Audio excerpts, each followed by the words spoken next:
ஒரு நல்ல மொபைல் வாங்கணும்னு நீங்கள் வெயிட் பண்ணிட்டு இருக்கீங்களா? உங்களுடைய பட்ஜெட் ஒரு 30,000 இருக்குது அப்படின்னா அதுக்கு நல்ல மொபைல் நீங்கள் பார்க்குறது தேடுறதுங்கிறது ரொம்ப கஷ்டம். அதுக்கு தான் இருக்குது நம்மளுடைய சேனல் இந்த ஒரு வீடியோ. 30,000 ரூபாய்க்குள்ள ஒரு நல்ல மொபைல் வாங்குறீங்க அப்படின்னா அதுக்கு வந்து எக்கச்சக்கமான மொபைல்ஸுங்கிறது மார்க்கெட் சைடில் இருக்குது.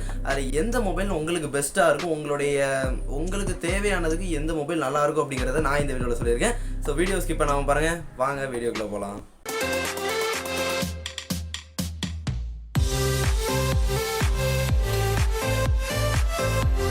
தமிழ் மொழியை நேசிக்கும் அனைவருக்கும் வணக்கம். நம்ம மந்த்லி வந்து பார்த்தீங்கன்னா இந்த ஒரு சீரீஸுங்கிறத பண்ணுறோம். அதாவது உங்களுடைய பட்ஜெட்டுக்குள்ளே எது பெஸ்ட் மொபைல் அப்படிங்கிற வீடியோஸ். ஸோ அந்த வீடியோஸ்லாம் நம்ம வீடியோ போட்டிருக்கோம், பிளேலிஸ்ட்டில் கூட இருக்குது, நீங்கள் பிளேலிஸ்ட்டை செக் பண்ணி பாருங்கள். ஸோ இந்த தடவை நம்ம பார்க்க போகிற video top 5 best smart phone under 30,000. So இந்த வீடியோலேயே நான் கொஞ்சம் டிஃப்ரெண்ட்டாக பண்ணியிருக்கேன். என்ன அப்படின்னா ரேங்கிங் வைஸு கொஞ்சம் டிஃப்ரெண்ட்டாக பண்ணியிருக்கேன். ஸோ 5th to 1st போகிறதுக்கு பதிலாக 1st to 5th இல்லை, இது வந்து பார்த்தீங்கன்னா உங்களுடைய கேட்டகரியை பொறுத்து, ஓகேவா? ஸோ ஒவ்வொரு கேட்டகரிக்கும் எந்த மொபைல் பெஸ்ட் அப்படிங்கிறத நான் சூஸ் பண்ணி வச்சுருக்கேன். ஸோ அந்த மொபைலை தான் நம்ம பார்க்க போகிறோம். ஸோ என்ன கேட்டகரிக்கு உங்களுக்கு தேவையோ அந்த கேட்டகரியில் உள்ள பெஸ்ட் மொபைலை நீங்கள் வாங்கிக்கலாம். ஸோ மொபைல்ஸ் நான் சொல்லியிருக்க மொபைல்ஸோட best buy links and direct link, எந்த ஒரு அஃபிலியேட் லிங்க்குமே இல்லை, டிஸ்கிரிப்ஷனில் இருக்குது, கிளிக் பண்ணி பை பண்ணிக்கோங்க. இப்போ நம்ம எப்போவுமே இந்த மாதிரி அண்டர் இந்த அமௌண்ட்டுக்குள்ளே அப்படிங்கிற பார்க்கும்போது க்ரைட்டேரியா அப்படிங்கிறத வச்சுருப்போம். ஸோ க்ரைட்டேரியான்னு வந்து பார்த்தா ப்ராசஸர் Snapdragon 778 இருக்கணும். அப்படி இல்லைன்னா Dimensity 1300 8 Snapdragon 870 இருந்தால் கூட ஓகே தான். டிஸ்பிளேன்னு வந்து பார்த்தீங்கன்னா 90 Hz டிஸ்பிளே, AMOLED டிஸ்பிளே இருக்கணும், 5G கண்டிப்பாக இருக்கணும், 6GB RAM கண்டிப்பாக இருக்கணும். ஸோ ஃபஸ்ட்டு உள்ள கேட்டகரின்னு வந்து பார்த்தீங்கன்னா உங்களுக்கு கேமரா அண்ட் பெர்ஃபார்மன்ஸ் ரொம்ப முக்கியம் அப்படின்னு வந்து பார்த்தீங்கன்னா நீங்கள் இந்த மொபைலுக்கு தாராளமாக போகலாம். IQ Neo 6 இந்த மொபைலில் வந்து பார்த்தீங்கன்னா Qualcomm Snapdragon 870 அப்படிங்கிற ப்ராசஸர் யூஸ் பண்ணியிருக்காங்க. 64+8+2 மெகாபிக்சல் கேமரா வந்து பார்த்தீங்கன்னா கொடுத்துருக்காங்க, ட்ரிபிள் மெகாபிக்சல் கேமரா. ஸோ உங்களுக்கு கேமரா அண்ட் பெர்ஃபார்மன்ஸ் முக்கியம்னா தாராளமாக இந்த மொபைலுக்கு நீங்கள் கண்டிப்பாக போகலாம். அண்ட் 80 வாட் கொண்ட ஃபாஸ்ட் சார்ஜிங், அப்புறம் 4700 mAh பேட்டரி. ப்ரைஸுமே வந்து பார்த்தீங்கன்னா 30,000 தான் வருது, அரௌண்ட் 30K தான் வருது. ஸோ செகண்ட் கேட்டகரி, நீங்கள் ஒரு கண்டென்ட் கிரியேட்டராக இருக்கீங்க, இல்லைனா ஒரு ஃபோட்டோகிராஃபி இல்லை ஒரு ஃபோட்டோ எடிட்டிங் பேஜ் வச்சிருக்கீங்க அப்படின்னா உங்களுக்கு வந்து கேமரா மொபைலுங்கிறது ரொம்ப முக்கியமாக இருக்கும். ஸோ கேமரா மொபைலுக்காக நீங்கள் பார்த்துட்டு இருக்கீங்க அப்படின்னா இந்த மொபைல் கண்டிப்பாக உங்களுக்கு பிடிக்கும். பெஸ்ட் ஃபோட்டோகிராஃபிக்கு கேமரா மட்டுமே உங்களுக்கு முக்கியமாக இருக்காது, கேமராக்கு அப்புறம் எடிட்டிங்குமே நல்லா பண்ணுவோம். அது எடிட்டிங் நல்லா பண்ணுறதுக்குரிய ஆப்ஸ் எல்லாம் நான் நம்மளுடைய சேனலில் ஆல்ரெடி வீடியோ போட்டிருக்கேன், ஐகார்டில் கொடுக்குறேன், செக் பண்ணி பாருங்க. ஸோ நான் ஆல்ரெடி சொன்ன மாதிரி கேமரா முக்கியம்னா definitely this mobile Realme 9 Pro Plus. இந்த மொபைலில் வந்து பார்த்தீங்கன்னா MediaTek Dimensity 920 அப்படிங்கிற ப்ராசஸர் கொடுத்துருக்காங்க. ஸோ பெர்ஃபார்மன்ஸ் மற்ற ப்ராசஸர் நம்மளுடைய க்ரைட்டேரியாவை கம்பேர் பண்ணும்போது கொஞ்சம் கம்மி தான், பட் இருந்தாலும் கேமரா நல்லா இருக்கும், ஒரு டீசென்டான processor. 50 megapixel Sony sensor and 8 megapixel Sony sensor, அப்புறம் 2 மெகாபிக்சல் மேக்ரோ லென்ஸோட கொடுத்துருக்காங்க கேமரா. ஸோ சோனி சென்சாரில் வரனால கேமராவோட குவாலிட்டிங்கிறது நல்லாயிருக்கும். ஸோ ப்ரைஸ் வேரியண்ட்டை வரும்போதுலேயுமே கொஞ்சம் கம்மியாக தான் வருது, ரொம்ப நல்ல விஷயம் தான். 27K அண்ட் 29Kக்கு வந்து பார்த்தீங்கன்னா 2 வேரியண்ட்டாக வருது. ஸோ உங்களுடைய வேரியண்ட்டை பொறுத்து ப்ரைஸ் டிஃபர் ஆகும். ஸோ நீங்கள் வந்து ரொம்ப கேமராக்கு முக்கியத்துவம் கொடுப்பீங்க, எனக்கு கேமரா நல்லா வேணும் அப்படின்னு நினச்சிங்கன்னா தாராளமாக இந்த மொபைலுக்கு நீங்கள் போகலாம். நம்ம லிஸ்ட்டில் இருக்கிற 3வது கேட்டகரி மல்டிமீடியா அண்ட் பெர்ஃபார்மன்ஸ். உங்களுக்கு மல்டிமீடியா முக்கியம், பெர்ஃபார்மன்ஸ் ரொம்ப முக்கியம், நான் மல்டிமீடியாலாம் ரொம்ப பண்ணுவேன் அப்படின்னா நீங்கள் தாராளமாக போக்கோ F4க்கு போகலாம். இந்த மொபைலில் வந்து பார்த்தீங்கன்னா 6.67 inch full HD display, super AMOLED screen கொடுத்துருக்காங்க, 120 Hzக்கு டிஸ்பிளே கொடுத்துருக்காங்க.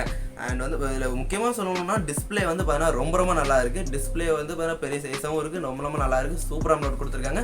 ஸோ நீங்கள் நெட்ஃப்ளிக்ஸ், Disney Plus, ஹாட்ஸ்டார் இந்த மாதிரிலாம் நிறையா OTT பிளாட்ஃபார்ம் யூஸ் பண்ணுவீங்க அப்படின்னா கன்ஃபார்ம் இந்த மொபைல் உங்களுக்கு ரொம்ப யூஸ்ஃபுல்லாக இருக்கும். மல்டிமீடியாவுக்கு ரொம்ப சூப்பராக இருக்கும். 67 what and 4500 mAh battery. So Snapdragon 870 ப்ராசஸரும் கொடுத்துருக்காங்க. ஸோ டிஸ்பிளே வைஸாக பார்க்கணும், நான் ஆல்ரெடி சொன்ன மாதிரி நல்லாவே இருக்குது, கலரிங் எல்லாமே நல்லா இருக்குது. ஸோ மல்டிமீடியா அண்ட் பெர்ஃபார்மன்ஸுக்கு நீங்கள் முக்கியத்துவம் கொடுத்தீங்கன்னா இந்த மொபைலுக்கு நீங்கள் வரலாம். நாம லிஸ்ட்டில் இருக்கிற 4வது category clean UI and light weight. கண்டிப்பாக என்ன மொபைலாக இருக்குன்னு நீங்கள் கெஸ் பண்ணுறீங்க? கெஸ் பண்ணீங்கன்னா கமெண்ட் செக்ஷனில் கமெண்ட் பண்ணுங்கள். கண்டிப்பாக மோட்டோரோலாவில் உள்ள Moto Edge 30 இந்த மொபைலுன்னு வந்து பார்த்தீங்கன்னா 6.55 inch கொண்ட full HD plus display, POLED display, 144 Hz display பற்றி குறைய சொல்லாத வேற AMOLED டிஸ்பிளேயோட நெக்ஸ்ட் லெவலில் உள்ளது. Snapdragon 778G அப்படிங்கிற ஒரு ப்ராசஸர். பேட்டரி வைஸாக வந்து பார்த்தா 4020 mAh and 33 watt charging. Camera வைஸாக 50+50+2 அண்ட் 32 மெகாபிக்சலுக்கு ஃப்ரண்ட் கேமராவும் கொடுத்துருக்காங்க. டிஸ்பிளேயும் சரி கேமராவும் சரி ரொம்ப நல்லா இருக்கும். உங்களுக்கு ஒரு மொபைல் லைட் வெயிட்டாகவும் க்ளீன் UIயோட நல்ல ஒரு மொபைலாக இருக்கணும், எனக்கு வந்து யூஸ் பண்ணுறதுக்கே ரொம்ப பிடிச்சிருக்கணும், நல்லா இருக்கணும் அப்படின்னு நினச்சிங்கன்னா தாராளமாக மோட்டோரோலா Edge 30க்கு போகலாம். அடுத்த கேட்டகரி உங்களுக்கு பெர்ஃபார்மன்ஸ் நல்லா இருக்கணும், கேமிங் பெர்ஃபார்மன்ஸ் நல்லா இருக்கணும், பேட்டரி நல்லா இருக்கணும், வித் வந்து பார்த்தீங்கன்னா நல்ல ஒரு ஃபாஸ்ட் ரெஃப்ரெஷ் ரேட்டோட ஒரு நல்ல மொபைல் வேணும்னா தாராளமாக இந்த மொபைலுக்கு போகலாம். கண்டிப்பாக அது ரெட்மி K50i. இந்த மொபைல் வந்து பார்த்தீங்கன்னா 6.6 full HD plus LCD display கொடுத்துருக்காங்க. 144 ஹெர்ட்ஸ் டிஸ்பிளே அண்ட் டைமென்சிட்டி 8100 அப்படிங்கிற ஒரு ப்ராசஸர் கொடுத்துருக்காங்க. ஸோ ப்ராசஸர் வைஸாக நல்லாயிருக்கும், பெர்ஃபார்மன்ஸுமே நல்லாயிருக்கும். பேட்டரி வைஸாக வந்து பார்த்தீங்கன்னா 5080 mAh பேட்டரி கொடுத்துருக்காங்க. 67 வாட் கூடிய ஃபாஸ்ட் சார்ஜிங் பேட்டரி நல்லாயிருக்கும். 64 MP + 8 + 2 mega pixel camera and 16 mega pixel front கேமராவும் கொடுத்துருக்காங்க. ஸோ இதோட ப்ரைஸுமே ரொம்ப ரீசனபிளாக தான் இருக்குது. 25,999க்கு வந்து பார்த்தீங்கன்னா 6GB ரேமும், 29,999க்கு வந்து பார்த்தீங்கன்னா 8GB ரேமும் கொடுத்துருக்காங்க. 128GB variant. ஸோ ஆக மொத்தம் இந்த ப்ரைஸுக்கு இந்த கொடுத்துருக்க ஸ்பெசிஃபிகேஷன்ஸ் எல்லாமே பெஸ்ட்டாக இருக்குது, நல்லா இருக்குது. இதில் யூஸ் பண்ணிக்க இந்த ப்ராசஸர் அப்படின்னு பார்த்தீங்கன்னா ஸ்னாப்ட்ராகன் 870க்கு கொஞ்சம் கிட்ட தான், பட் இருந்தாலும் ஸ்னாப்ட்ராகனோட நெக்ஸ்ட் லெவல் தான். உங்களுக்கு ஃபியூச்சர் ப்ரூஃப் மொபைலாக இருக்கணும், பேட்டரி நல்லா இருக்கணும் அண்ட் முக்கியமாக பிராண்டாக இருக்கணும் அப்படின்னு நினச்சிங்கன்னா என்ன மொபைலாக இருக்கும்? சாம்சங் மொபைல் தாங்க. நீங்கள் வாங்குற மொபைல் அடுத்த ஒரு சில வருஷங்களுக்கு நல்ல ஒரு மொபைலாக இருக்கணும், நல்லா உங்களுக்கு அப்டேட்ஸ் கொடுக்கணும், ரெகுலராக ஓஎஸ் அப்டேட்டு, க்ளீன் யூஏஆர் இருக்கணும், அதுக்கப்புறம் செக்யூரிட்டி அப்டேட்ஸ், எல்லா அப்டேட்ஸுமே கரெக்டாக இருக்கணும், மொபைல் யூஸ் பண்ணுறதுக்கு நல்லா இருக்கணும், லேட்டஸ்ட் வெர்ஷனாக இருந்துகிட்டே இருக்கணும்னா சாம்சங் கேலக்ஸி M53 அப்படிங்கிற மொபைலுக்கு போகலாம். ஸோ சாம்சங் பற்றி சொல்லவே இல்லை, அவங்களுடைய பிராண்டு, அவங்களுடைய ஃபியூச்சர் ப்ரூஃப் எல்லாமே நல்லாயிருக்கும். முக்கியமாக பேட்டரியும் கூட. மொபைல் உங்களுக்கு 6.7 inch கொண்ட super AMOLED display, 128Hz display. நான் ஆல்ரெடி சொன்ன மாதிரி செக்யூரிட்டி அப்டேட் எல்லா அப்டேட்டுமே கரெக்டாக வந்துட்டு இருக்கும். இப்போ 5000 mAh பேட்டரி கொடுத்துருக்காங்க. ஸோ உங்களுக்கு பேட்டரி எல்லாம் முக்கியம்னா இந்த மொபைலை பாருங்க. 108+8+2+2 அப்படின்னு குவாட் கேமரா செட்டப் கொடுத்துருக்காங்க. ஃப்ரண்ட் லைன் வந்து பார்த்தீங்கன்னா 32 மெகா பிக்சல் கேமரா. இந்த கேட்டகரி எல்லாமே தவிர நான் வந்து ஒரு மொபைல் சூஸ் பண்ணி வச்சிருக்கேன். இந்த ஒரு பட்ஜெட்டுக்கு இந்த மொபைல் நல்லா இருக்கு. OnePlus Nord 2T. இந்த மொபைல் வந்து பார்த்தீங்கன்னா 6.43 inch full HD display, super AMOLED display, 90 hertz தான் கொடுத்துருக்காங்க. டைமென்சிட்டி 1300 அப்படிங்கிற ஒரு நல்ல ப்ராசஸரே கொடுத்துருக்காங்க. 4500 mAh பேட்டரி அதை சார்ஜ் பண்ணுறதுக்கு 80 வாட் கூடிய சார்ஜரும் கொடுத்துருக்காங்க. 50 megapixel + 8 megapixel + 2 megapixel அப்படின்னு ரியர் கேமரா செட்டப்பும், 32 மெகா பிக்சல் ஃப்ரண்ட் கேமரா செட்டப்பும் கொடுத்துருக்காங்க.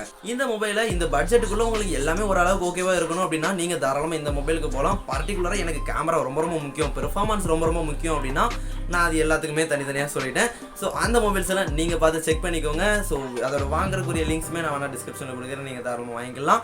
ஸோ இந்த வீடியோ உங்களுக்கு பிடிச்சிருச்சுன்னா, ஏதாவது ஒரு காரணத்தினால பிடிச்சிருச்சுன்னா லைக் பண்ணுங்க. இதே மாதிரி சூப்பரான வீடியோவில் நெக்ஸ்ட் வீடியோவில் சந்திக்கிறேன். அதெல்லாம் மிஸ் பண்ணக்கூடாதுன்னா சேனலை மறக்காம சப்ஸ்கிரைப் பண்ணிக்கோங்க. Stay tuned for more videos. Bye guys. Life is fashion. Fashion means your choice.